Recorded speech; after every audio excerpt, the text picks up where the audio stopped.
Hello friends, welcome to my channel Rajeswari Krishnan. இன்றைக்கி நம்ம பாசிப்பயிறு அடை தோசை எப்படி செய்கிறதுன்னு பார்க்க போகிறோம். அதுக்கு காப்படி புழுங்கல் அரிசி எடுத்துக்கோங்க. அதை ஒரு பாத்திரத்தில் சேர்த்துருங்க. ஒரு குழிக்கரண்டி எடுத்து அதில் குழிக்கரண்டி அளவு கடலைப்பருப்பு போடுங்க. அதே குழிக்கரண்டி அளவில் பாசி பயிறு சேர்த்துக்கோங்க. அடுத்து உளுந்தம்பருப்பு எடுத்து அதே குழிக்கரண்டி அளவில் ஒரு கரண்டி அளவு போட்டு அதையும் சேர்த்துக்கோங்க. அடுத்து துவரம்பருப்பு ஒரு குழிக்கரண்டி அளவு எடுத்து அதையும் சேர்த்துக்கோங்க. இப்போ இது எல்லாத்தையும் போய் நல்லா கழுவி எடுத்துகிட்டு வந்துடலாம். கழுவி எடுத்துகிட்டு வந்ததுக்கு பிறகு நல்ல தண்ணி ஊற்றி அதை நல்லா களைஞ்சி எடுத்ததுக்கு பிறகு நல்ல தண்ணி ஊற்றி அதை மூடி ஃப்ரிட்ஜில் வச்சுருங்க. ஒரு 5 மணி நேரம் நல்லா ஊறினதுக்கு பிறகு கிரைண்டரில் போட்டு நல்லா அரைச்சிருங்க.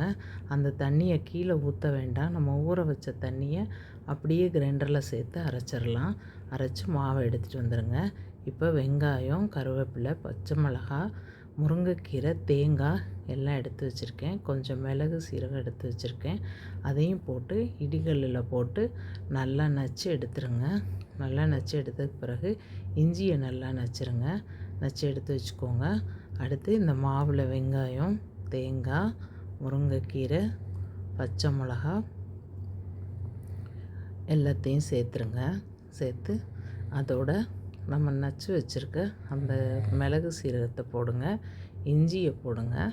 வெள்ளைப்பூடு கொஞ்சம் சேர்த்துக்கோங்க. அதையும் போட்டு கொஞ்சம் பெருங்காயத்தூள் சேர்த்துக்கோங்க. உப்பு சேர்த்துக்கோங்க. தேவைக்கேற்ப உப்பு போட்டுக்கோங்க. உங்களுக்கு எவ்வளோ தேவையோ அவ்வளோ போட்டுக்கோங்க. அதில் கொஞ்சம் பெருங்காயத்தூள் சேர்த்துக்கோங்க.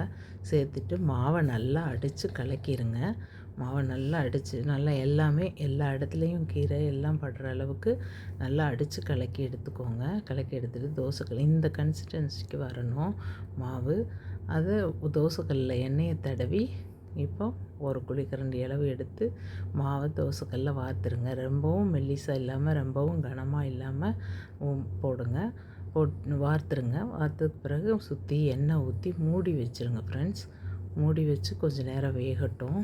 ஃப்ரெண்ட்ஸ், என் சேனல் பிடிச்சிருந்தா ஹைப் பண்ணுங்கள் ஃப்ரெண்ட்ஸ்.